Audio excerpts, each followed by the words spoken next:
Hi guys, it is April from Getting Hoogy With It. Today we are here to talk about my 2020 reading goals. First of all, do I even like saying 2020? I feel like 2020 is better. I don't know. Let's begin.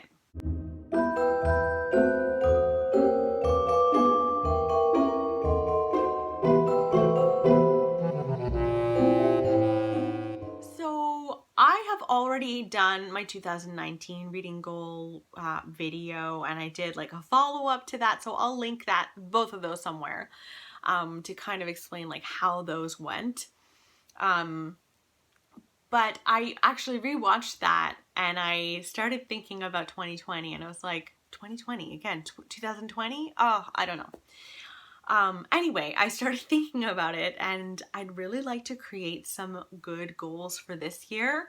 And I've learned from the past. So I've got my cup of hot chocolate. It tastes amazing. This is going to be a casual, cozy chat. Maybe a bit rambly, so hunker down. Get a hot chocolate with me. This one is peppermint hot chocolate from Tim Hortons. Very Canadiana of me. And it's delicious. So the first goal is a goal that I do every single year, and I don't think it will ever change. It's my Goodreads goal. I am going to try and read 52 books this year. In the past, I have sometimes read like 90 something books or 70 books. In 2019, I think I'm in the 50s, I would say. So I think 52 is a good solid number. It's a little harder to read a ton when you have a baby. It really is. It's hard to carve out time because naps are not always guaranteed to be long, like 2 hours. You never know when she's going to have a 2-hour nap or like 20 minutes. So it's just hard to carve out that time. But audiobooks have been absolutely wonderful for getting more reading in. And yes, I consider that reading 100%. Where do you stand on that debate? So that's my first goal. My second goal is very much a learned goal from the past, and it's something I don't want to do. I don't want to single out books that I want to read for 2020 now. I don't want to do that now or in January or at all. I don't mind doing seasonal TBRs. I actually quite like those because I have a little stack of books that I try to work through over like a 3-month period. So I like that. I also like monthly TBRs, totally.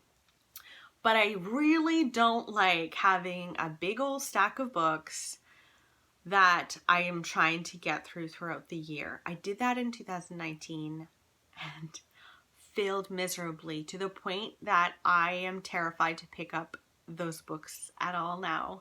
Like I read so many that I hated and DNF'd that the rest of the books on the list, and there were 19 of them, I'm a bit nervous about. And I'm only just starting now at the end of the year to kind of look at those books and go, maybe I will read you. Like In Cold Blood, maybe I will read that. A Gentleman in Moscow. Okay, that sounds nice. But the rest of them, like, I don't know. It's not a good plan for me to plan that ahead of time. And like, even when I do my monthly TBR, I like to do that like the day before the new month begins or a couple of days before, so that I'm still able to mood read a bit, you know, like I'm picking a good chunk of books that I really am still excited to read instead of doing it like 2 weeks before the month begins. My third reading goal for 2020 is to do a bit more readathons. I really enjoy them. I would actually like to do 6 readathons if I can. I have definitely joined readathons in the past. I haven't done a ton of them. I probably do maybe 3 readathons. This does not include cozy reading nights. Lauren from Lauren and the Books does seasonal cozy reading nights, and I love them, and I try to do almost all of them. I don't really consider that a readathon. But in the past, the readathons that I've done have been Thrillerathon by Harriet Rosie, which I really enjoy. Spookathon from Kayla over at Books and Lala. There's the Reading Rush that like I feel all of BookTube does. So I've done that in the past. I'd really like to try out Buzzwordathon at some point. And that's something that Kayla at Books and Lala does fairly frequently, where she takes a word, like a buzzy word, and the title of a book, and you have to read books with that word in the title, and I think that would be a lot of fun. So I'd really like to do more of that, especially because I don't do a ton of buddy reads anymore, which I don't mind. I sometimes want to do a buddy read, but I think doing readathons makes me really feel like I'm a part of BookTube and still allows me to pick my own books. I'm such a mood reader. Like, this is how bad it is. So yeah, let me know in the comments below if you have any other readathons that you would suggest that I participate in, because I might be on board. I mean, there are 2 Thrillerathons usually, and Buzzwordathons there are plenty of. But yeah, I'm open-minded. Goal number 4 for me is a practical one, and it's to listen to more audiobooks, like to always have an audiobook on the go. I've started listening to my audiobooks at 1.75. I used to listen to it at like 1.5, and I'm finding that I can do 1.75 and still understand what they're saying, but also not feel like it's super insanely rushed. But yeah, I've noticed that audiobooks have been a major lifesaver for me as a new mama to read a lot more. So I've signed up for apps that have offered audiobooks, but with those, the one that I was signed up for, I couldn't up the speed, so I'd have to listen to it at normal speed, and that doesn't work for me. So I just use my library app for audiobooks, and it works out just fine. I think it's Overdrive. It works out just fine, and I can put it at any speed, and there are so many books on there. So I actually might consider going back and looking at the 2019 books that I had wanted to read and try to listen to some of those on audiobook, although some of them are beasts. Some of them are huge. Anyway, I'm not promising that. That's not a part of the goals, but I do want to listen to more audiobooks because it's really helping to up the amount that I'm reading, and just makes me feel like I'm reading, you know? Because it's hard to read with the baby. My last goal is a very much a maybe goal, and it's maybe, I have even written here, maybe create my own readathon.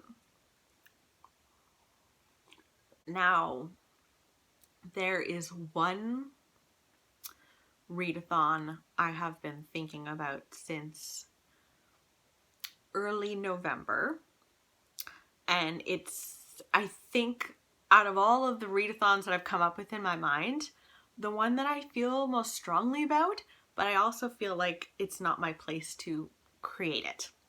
And it would be called Rememberathon, and it would take place between November 1st and November 11th.